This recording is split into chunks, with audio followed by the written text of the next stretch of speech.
Hello friends, stock market सच में एक ऐसा सोने का खान है ना जो सबकी पैसे की भूख को मिटा सकता है। एंड इस स्टॉक मार्केट में पैसा कमाने से पहले मार्केट को ध्यान से समझना बहुत ही ज़रूरी है, क्योंकि स्टॉक मार्केट को अगर अच्छे से आप लोग समझ जाते हैं, उसकी मूवमेंट, उसकी हर चाल को आप अगर परख सकते हैं, तो आप ओबियसली इस मार्केट से ऐसा पैसा कमा सकते हैं कि जो आपकी ज़िंदगी की हर सपने को सच कर। हमारी इंडियन स्टॉक मार्केट की जो वैल्यूएशन है, यानी जितना पैसा मार्केट में लगा हुआ है, ये total value of money market में हमेशा रोल आउट होते रहते हैं। तो जब भी कोई स्टार्टअप अपना आईपीओ लाता है, यानी मार्केट में कोई नया कंपनी इंक्लूड होना चाहता है, तो उसी पैसे का एक परसेंटेज उस कंपनी में लग जाता है। एंड एज ए रिजल्ट इस न्यू स्टार्टअप बिजनेस की आईपीओ लाने के दौरान मार्केट में लिक्विडिटी के ऊपर एक प्रेशर क्रिएट होता है। एंड सपोज आप लोग ये एक चीज़ मान के चलिए, अगर कोई 1000 करोड़ की आईपीओ आता है, तब क्यूआईबी कोटा में FIIs, DIIs and mutual fund houses, angel investors, जिन लोगों ने पैसा की ही किसी दूसरे कंपनी पर या कंपनियों पर इन्वेस्ट कर चुका है और कर रखा है, तो वहाँ से उन पैसों को वो लोग निकाल के इन नए आईपीओ में इन्वेस्ट करते हैं। एंड इसके साथ ही साथ चलती है प्रॉफिट बुकिंग का एक नया सिलसिला। सो कुल मिलाकर मार्केट का जो वैल्यूएशन है वो हमेशा अनचेंज्ड ही रहता है, क्योंकि ये जो 1000 करोड़ का आईपीओ में निवेश होने वाला है, ये 1000 करोड़ वो DIIs, म्यूचुअल फंड हाउसेस ने किसी दूसरे स्टॉक से निकलकर यहाँ पर निवेश करने वाला है। तो जब नया कोई स्टार्टअप बिजनेस में मार्केट का मनी इनफ्लो होकर आता है, तो दूसरी तरफ किसी और साइट पे किसी और कंपनी की शेयर प्राइस में फॉल हमें देखने को मिलता है। एंड अगर आईपीओ का साइज़ एक से ज़्यादा हो, नंबर में ज़्यादा हो, साइज़ बड़ा हो, तब जो प्रॉब्लम क्रिएट होता है वो है कि आईपीओ की दौरान या आईपीओज़ की दौरान मार्केट में एक शार्प फॉल हमें देखने को मिलता है।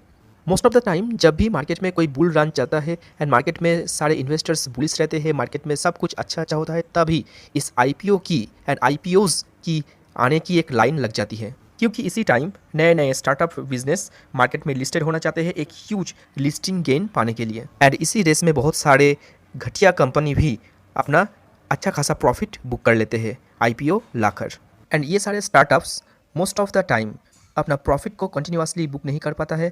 एंड जो आईपीओ मार्केट में लिस्टेड होने के लिए आता है, मोस्ट ऑफ द टाइम वो स्टार्टअप बिजनेस एक लॉस मेकिंग बिजनेस को रन करता है। बट सेबी के जो नए आईपीओ लिस्टिंग की जो रूल्स, उसके मुताबिक अगर कोई स्टार्टअप अपना आईपीओ मार्केट में लाना चाहता है, तो उसे 2 नियमों का फॉलो करना पड़ेगा। 2 नियम उसके, पहला है उस कंपनी को पिछले 3 फाइनेंशियल ईयर्स में प्रॉफिट दिखाने होंगे अपने बैलेंस शीट में, जो ज़्यादातर आईपीओ लाने वाले कंपनी नहीं दिखा सकता है।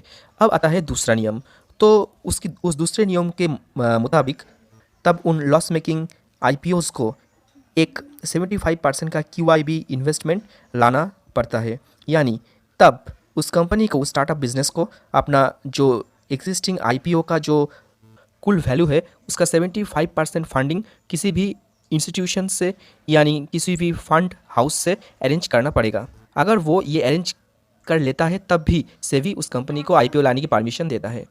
एंड इसीलिए आप लोग ये एक चीज़ शायद देखे होंगे कि ज़्यादातर आईपीओ की जो क्यूआईबी कोटा है वो 75% होता है, एंड रिटेल कोटा उसके अकॉर्डिंग बहुत ही कम होता है, 10% के आसपास होता है। ये जो इन्वेस्टर्स की नए आईपीओज़ के लिए फंड को जुटाना है, पैसे को, इसलिए वो सारे इंस्टीट्यूशंस किसी दूसरे कंपनी की ऑलरेडी इन्वेस्टेड शेयर से निकाल कर ये नए शेयर में इन्वेस्ट करते हैं। एंड इसीलिए वो सारे शेयर में एक शार्प फॉलिंग हमें देखने को मिलता है, एंड ओबियसली मार्केट में भी एक फॉल हमें दिखता है। तो मैंने बहुत इजीली एक चीज़ आप लोगों को समझाने की जो कोशिश वो की है। अगर आप लोग मेरी वीडियो को समझकर एक अच्छा डिसीजन मार्केट में लेंगे, तो मेरा ये जो कोशिश है आप लोगों को समझाने का, आप लोगों को कुछ नया बात आपके सामने प्रेजेंट करने का, वो कोशिश कामयाब होंगे।